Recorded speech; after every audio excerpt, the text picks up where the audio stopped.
My dear students, how are you all? In the previous class, we were discussing non-aqueous solvent. There we completed the various reactions which is takes place in liquid ammonia medium, and we also discussed very important reactions like alkali metals in liquid ammonia, precipitation reaction, neutralization reaction, and other type of reaction in the previous classes. In this class, I am going to discuss liquid sulfur dioxide. This is another important non-aqueous solvent. Liquid sulfur dioxide, its formula is SO2. Its molecular weight is 64.066 gram per mole, and it's a colorless gas. You can see the molecular formula and structure of sulfur dioxide. It is linear in nature and it has pungent odor, and the density is 2.6288 kg per meter cube, and melting point is minus 72 degrees Celsius. Boiling point is minus 10 degrees Celsius. That means below minus 10 degrees Celsius it is exists as a liquid. And so solubility around 94 gram of sulfur dioxide which is soluble in water, and its vapor pressure is 237.2 kilopascal. And this liquid sulfur dioxide is an aprotic solvent. Aprotic solvent means the solvent does not contain hydrogen, that is it does not release proton. Such type of solvents are called as aprotic solvent, and it is widely used to carry out number of reactions, and it readily solvates ion, and its dielectric constant is 17.4. So because of that it finds the application in good solvating reactions, and it undergo autoionization. So it undergo autoionization as sulfur dioxide. So two molecules of sulfur dioxide combined, it gives SO2, sulfonyl SO2 plus, and sulfite ITE, sulfite. It gives sulfite and sulfonyl ion. It undergoes self ionization. If water undergo ionization, it gives proton and OH minus ion. Just like that, it is going to give one cation, that is sulfonyl ion, and one anion SO3 2 minus. Actually charge, this is a charge of this sulfite ion. So now let us see some of the reaction which we are going to carry out in aqueous sulfur dioxide medium. So this is the self dissociation of sulfur dioxide gas, sulfur dioxide solvent, and here this sulfonyl chloride react with neutralization, means acid and base react to give salt and solvent, that is solvent, that is called as neutralization reaction. Here sulfonyl chloride act as an acid and cesium sulfide act as a base. These react to give cesium chloride and sulfur dioxide solvent.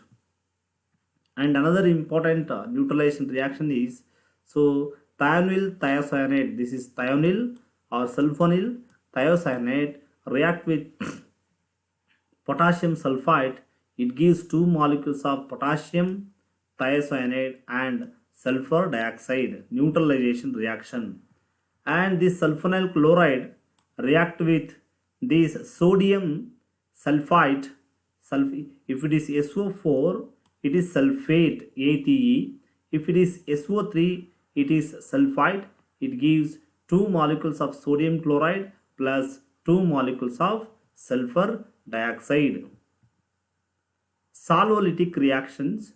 Solvolysis means when the solvent undergo dissociation and the dissociated product which is added up to the reactant. So this is called as solvolytic reaction. This solvolytic reaction is we can be understood when the sulfur dioxide undergoes self dissociation. It is going to produce SO2 plus sulfonyl ion cation and sulfite anion. So because of the self dissociation, just like ammonia and water, so salolytic reaction takes place. So this is ammonium acetate. This ammonium acetate react with the sulfur dioxide. It gives ammonium sulfide plus sulfonyl acetate SOCH3. But the sulfonyl acetate is unstable. Again further it undergo dissociation. It going to produce sulfur dioxide and acetic anhydride. This is acetic anhydride. This is a salolytic reaction of sulfur dioxide. So similarly, the phosphorus pentachloride and uranyl chloride and tungstic chloride undergo react with sulfur dioxide. So they are going to produce corresponding sulfonyl chlorides and metal chlorides. So PCl5, phosphorus pentachloride, reacting with the liquid sulfur dioxide, it is going to give phosphorus oxychloride and sulfonyl chloride. And uranyl chloride react with two molecules of liquid sulfur dioxide, so it gives uranyl chloride. This is called as phosphonyl chloride or phosphorus oxychloride. So generally it is called as phosphonyl chloride, and this is called as uranyl chloride and sulfonyl. It gives two molecules of sulfonyl chloride. Another important reaction is tungstic chloride react with one molecule of sulfur dioxide. It is going to give tungsten oxychloride plus sulfonyl chloride. So these are the salolysis reactions of sulfur dioxide. Then precipitation reaction. Some precipitation reaction exclusively taken place in sulfur dioxide medium due to its specific solubility relationship. So the important reactions are when this is silver acetate, so react with sulfonyl chloride, in presence of, yes, here in all the reaction SO2 is a solvent. We are not going to mention during the reaction because solvent which is present in the large quantity, it is not involved in the reaction. That's why we are not going to indicate that. So the silver acetate react with sulfonyl chloride. It gives silver chloride, precipitate, and sulfonyl acetate SO2 plus and CH3COO minus, two molecules of acetate ion. So sulfonyl acetate it give, and two molecules of potassium iodide react with the sulfonyl chloride. So it gives potassium chloride. This is water soluble. It do not give precipitate in water medium, but it give precipitate in case of sulfur dioxide medium. That is the special application of the sulfur dioxide over water. That is, it is not possible. The precipitation is not possible in case of water, but it is possible in case of liquid sulfur dioxide, and it gives sulfonyl iodide. Another reaction is lead fluoride react with lithium sulfate. It gives lead sulfate plus two molecules of lithium chloride.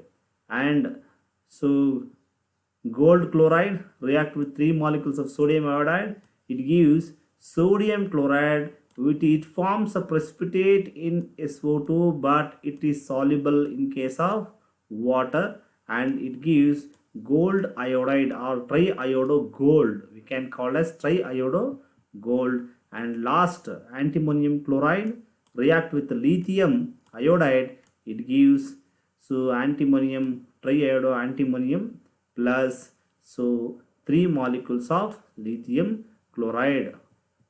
Next, redox reaction. Redox reaction. The meaning of redox reaction. The reaction in which both oxidation and reduction taking place simultaneously. Oxidation. Oxidation, it involves loss of electron, and reduction involves gaining of electron. You just observe here. You observe the reaction. In this case, the oxidation state of iodine is 0. But in the product, oxidation state of iodine is -1. So what happened? This is called as, this is reduction, because the process involves addition of electron. So because of that, the charge, it becomes negative due to addition of electron. This is called as reduction reaction. And if you observe the sulfur, in this case here the oxidation state of sulfur is +6. Oxidation state of sulfur is +6. Sulfur is, and iodine 0 oxidation state, it gains 1 electron and it become -1.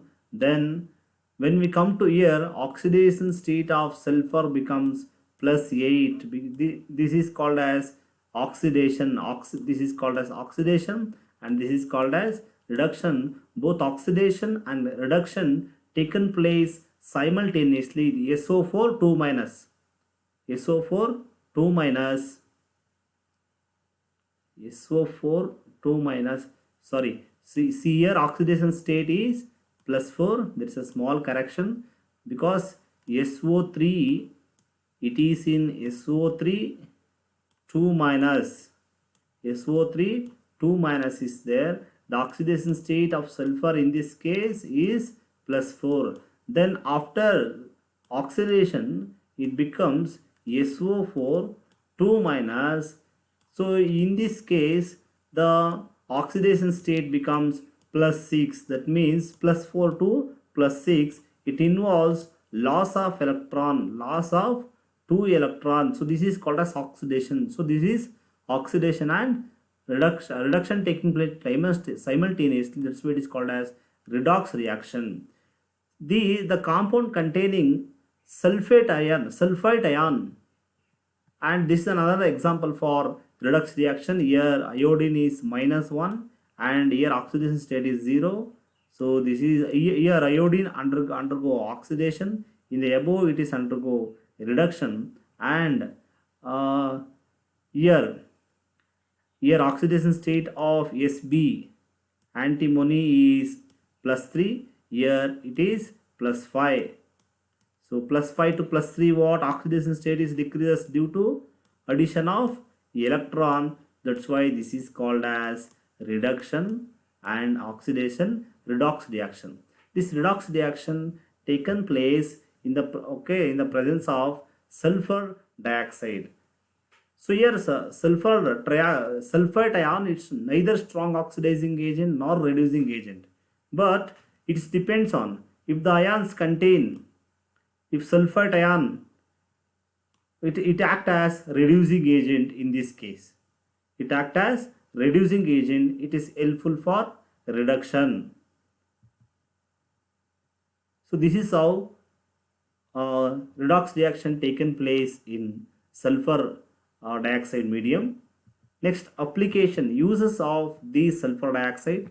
So sulfur dioxide, it is used in paper industry, in pulping, and it is also fused as a reducing agent and an oxidizing agent. It depends on the metal ion in which combine. So it shows the function, and it act as purifying agent, preservative, and germicide and bleaching agent. I think in paper industry this is used as a bleaching agent, and liquid sulfur dioxide can also used as a refrigerant, that is coolant. In refrigerator, so cooling liquid is needed. They are going to prefer these sulfur dioxide, and it's also used as heat transfer fluid, and it is effective inert solvent for organic reactions, and so inorganic compounds having covalent bond. So in this case also they are prefer liquid sulfur dioxide, and it's a quite ionizing medium for such a compound like triphenyl triphenyl, so chloromethane in this compound. And this sulfur dioxide is also very good. It's also act as electrolyte like ammonia, and the specialty is we cannot perform few reactions in water, but we can perform some reactions in sulfur dioxide. This completes now.